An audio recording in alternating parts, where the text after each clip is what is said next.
Hey guys, so today I want to have a simple experiment. Take 3 cameras, test them out, just put them in Rec 709 for all the cameras. Not really color match, but I just wanted to see your thoughts on A, B, and C camera. And let me know your thoughts. What do you like aesthetically that's better? And this comes down to that, grand old question of, do you need to spend that much money on a camera? Well, that'll have to do with the type of work that you're doing. I think all these cameras play really well in that space, but for the majority of people I've been talking to, most of their content is going to end up online and the compression is going to just come down. If you're working on a bigger production and you're working with outside like colorists, editors, they may require certain files and want to work more with a raw file. Obviously something like a red raw, B raw, or even using S-Log to be able to tell that story and correct it the way that they want to. But straight out of camera, it's all important about what's the ease of use of that camera as well, and is it going to pack down well? Really depends on the type of work that you do. I would say for majority of my work, it's a little bit of both. It's full-on production and then some smaller production, so I don't want to carry and lug around big heavy equipment when I don't need to. It gives me that creative flexibility. But does that suffer in cost for image? Let's find out.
From the lowest to the highest are comparable. You can make them work.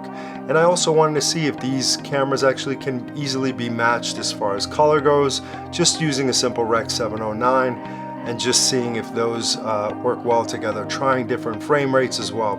So to preface it, we had an A, B, and C camera.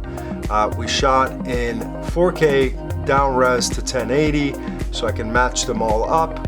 And shot them at 24 and 120 frames per second, just to see the differences of these cameras.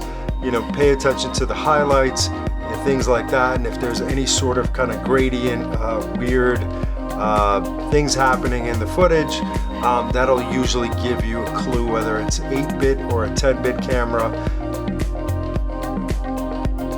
So I'd love to hear from you aesthetically. Which ones did you like the best? Was it A, was it B, or was it C? And why you like them?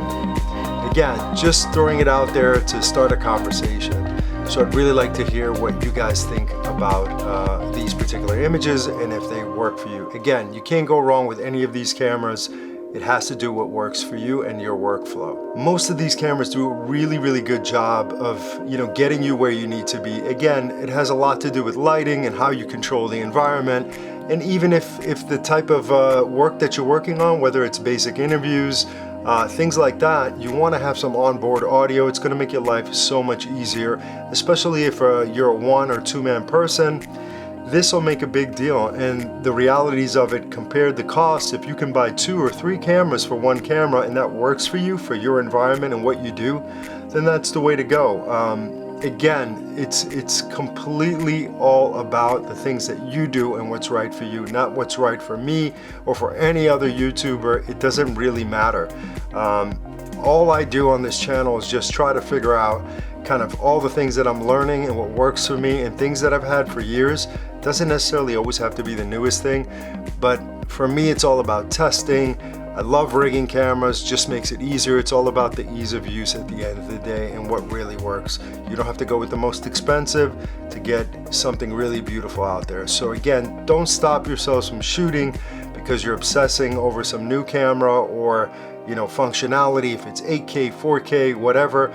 Right now, the majority of people, and I've taken a little bit of stock of what people are working on, you know, 80 to 90% of it is going online, whether it's YouTube, Vimeo, or any of those places, or they're just, you know, doing it and handing off files, no correction, no editing to their clients. So these are all things you should consider when buying a camera.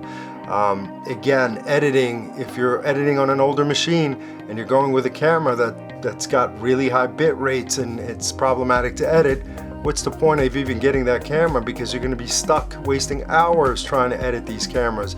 So again, think about that ease of use. The images on these cameras from the lowest to the highest are comparable. You can make them work. Please let me know in the comments and I will follow up a video and tell you exactly which cameras I used. Again, all three of these cameras are great and I use them in productions over and over. So price points from low to high, they're all great tools. Please follow, like, and subscribe, and hit that bell button if you want to see more videos. Thanks again for watching, guys, and I will see you on the next one.